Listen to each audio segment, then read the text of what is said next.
If you are like most women with ADHD, you are likely exhausted all the time. And it is not because you are unmotivated or lazy. It is because your brain burns through energy like wildfire. Every decision, every transition, every task can feel like a huge drain. And that is because energy is everything with ADHD. But if you're living in a constant state of overwhelm and survival mode, and you can't get control of your energy, you're never going to actually get out of survival mode. And the bad news is the next step is burnout. And so if you're there now, I see you and you are not alone. There is a way out, I promise. You do not have to live like this, and you do not have to feel like this every single day. In this video, we're going to talk about what is actually draining your energy, what to do instead, and how to shift from surviving to thriving by implementing this one simple strategy. Plus, I've got a free resource to help you get started on this right away, so stick around. I'm Tiff, a neuroscience professor with a PhD and ADHD, and a mom of two. And I help women like you go from constantly overwhelmed, barely surviving, to energetic, empowered, confident, and truly thriving so that you can build a life you love in harmony with your brain. That's what I do here on this channel, and it's the heart of my program, the ADHD Success Lab. So let's dive in. Let's start with some myth busting. I have heard so often that because of our executive function struggles that come with ADHD, women with ADHD should just expect less of ourselves. I'm gonna call BS on that right away. Some of the most creative, smart, funny, driven women I know have ADHD. The problem isn't you. The problem is that you are trying to function in a world that wasn't built for your brain with strategies that weren't designed for your brain. We're kind of set up to fail from the start unless we change something. So you don't need to lower your expectations. You need to start using strategies that actually work for you. So here's the simple two-part solution that changed everything for me. And the second part is the thing that everyone misses. So here's the first part. Do less of what drains your energy. If you are constantly overwhelmed, that means that you are doing too much of what drains your energy. As a person with an interest-based nervous system, which is you if you have ADHD, you need to be doing activities that fill you up because those will literally fuel you. And the opposite happens when we are doing things that drain us. And if you start to pay attention, you will find so many of these in your day-to-day life. Some of them are really tiny drains and some of them are really big, obvious drains. But all of these come at a cost. And that means eliminating or reducing drastically the things that drain you. Certain types of activities that drain you. Certain people who drain you. Even if they are your family or close friends, reducing the time is something you have permission to do. Delegating things that drain you.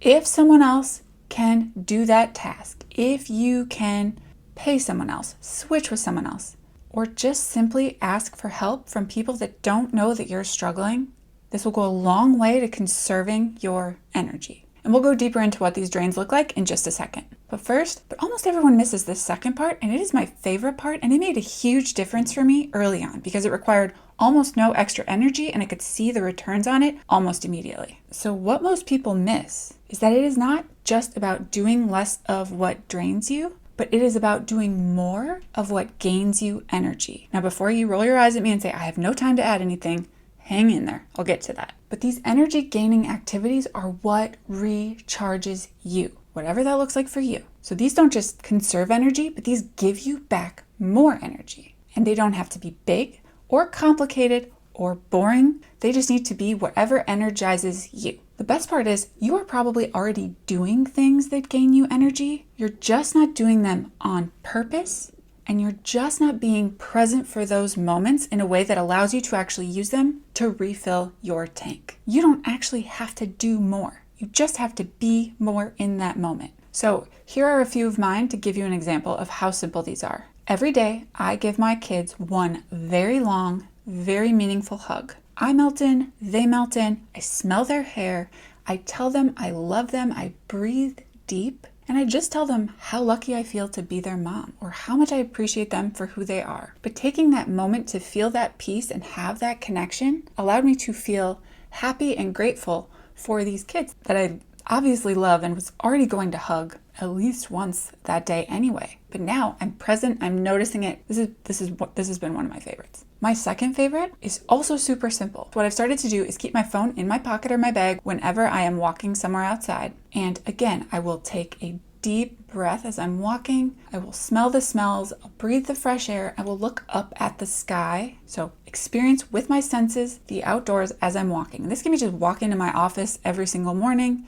or back to my car in the afternoon, but it's become something I'm a little bit addicted to doing, and it gives me a moment of peace and presence. And for me, at least, looking up at the sky and breathing the fresh air makes me feel like a small part of something sort of big and beautiful and complicated, and makes me feel very peaceful. Another thing I do is play pickleball with my husband. So very active, very addicting, best sport ever. And even though I've been physically active for like an hour, I still feel energized when I finish, and I'm building connection with my husband. Both of these things give me lots of energy and motivation for the rest of the day. So the key is for these moments to be intentional and for you to be present enough with your senses to actually experience them. They are brief, so they don't take a lot of time. You're probably already doing them.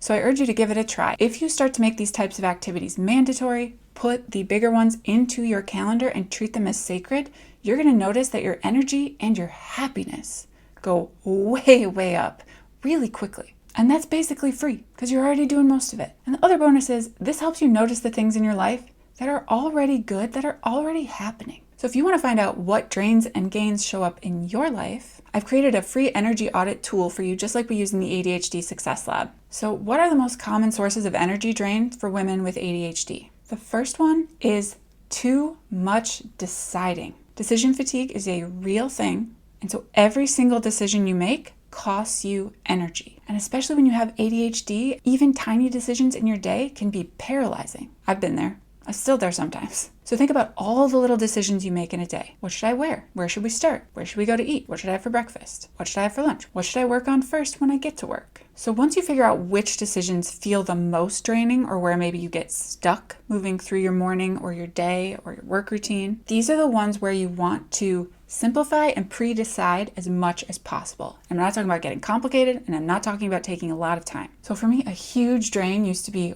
getting into work and spending time deciding what I was going to work on from my long to-do list. But now I end every workday by deciding, looking at my master to-do list, what my big 3 tasks are going to be for the next day. And then I walk in the next morning and I know exactly what I need to get started on. This has saved me probably literal hours of my life deciding, and it's made me more productive because I'm doing the important stuff. So the first one was too many decisions, but the second one is actually not deciding enough, also known as not being willing to prioritize or set boundaries with your time.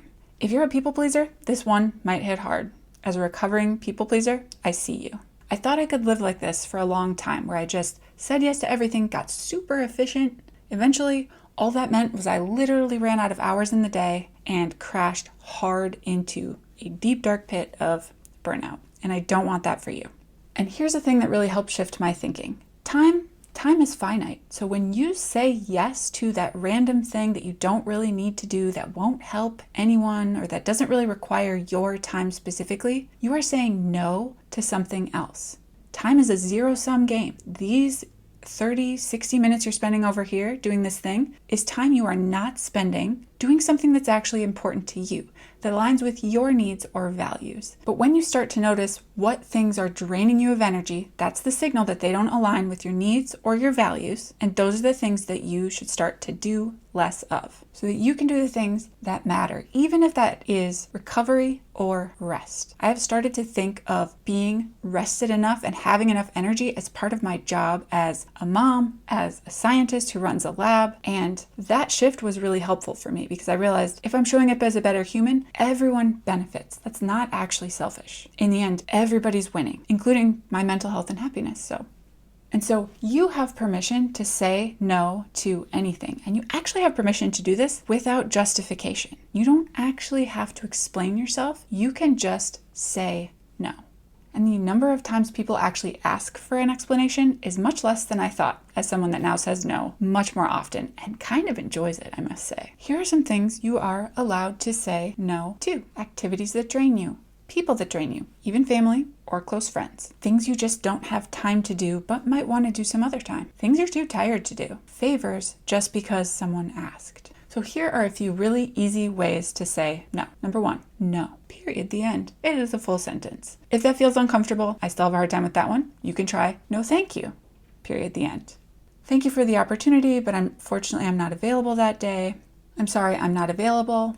I'm sorry I have to decline. Thank you so much for inviting us. We're not available that day, but I hope it goes well. You definitely should not explain yourself, because the minute you start explaining yourself, that is when people will start to chip away at your resolve and might get you to change your mind. But here's the magic trick. Just don't answer right away. Say, let me check on that and get back to you if you are face to face, because that is when I personally will panic and just agree, or be excited and just agree without thinking about it. Make some space, go home, think about, if I say yes to this thing, what am I going to say no to in my life that I'm already doing? What is this going to subtract from, and is that a cost I'm willing to pay? The answer might be yes, but it might be no. And then, if you've created some space, you can often respond via text or email, which is much easier to hold your resolve than a face-to-face conversation. And the third thing that often drains our energy is that we solve the wrong problems. This one is sneaky, because we often try to fix overwhelm with efficiency. This was me. Do things faster so that I can fit more in. Then I never have to say no, because I can just do it all. Turns out, time is still finite. This doesn't work. And if you're doing too much already, you are still doing the same amount. So it is still going to drain the same amount of energy. It's just going to do it in less time. So this doesn't actually save you energy. It buys you time. But here's the problem. If you have a hard time prioritizing, you're going to fill that open time with new tasks. So the key is to learn to put up boundaries, make space by eliminating, and then keep the space for things that actually gain you energy. And I have other videos on my channel about different ways that you can make this space and use this space. So I encourage you to check those out. Another way this shows up is we tell ourselves, I'll rest as soon as I'm productive. I just need to get these things done, or I just need to get through this really busy period. Again, as soon as is a myth. It will never come, because you will continue to fill up your future with new things to do. Ask me how I know. And you can't use rest as a reward for productivity. You actually need to build in rest so that you can be productive. If you require productivity first, you'll never recover. So you'll be more drained. So you'll be less productive, and then you'll get less done, and then you'll feel ashamed, which will make you less productive. And you just go round and round and round and like spiral downward. So rest actually needs to come first. Rest is not dessert that you get after you eat your vegetables and are productive. It is the other way around. You get to eat dessert first. Rest and joy are essential. They are not rewards. They are not something you should have to work for. They're just part of being a human. You need to recover. It is actually biology, okay? So here's your strategy in a nutshell. Do less of what drains you. Do more of what gains you energy by being more intentional and more present in your daily life for these activities, and then building more of them into your schedule on purpose. So your free energy audit is linked in the description below. Watch this video next if you want to know how I arrange my schedule to actually fit these things in a flexible and sustainable way. You got this.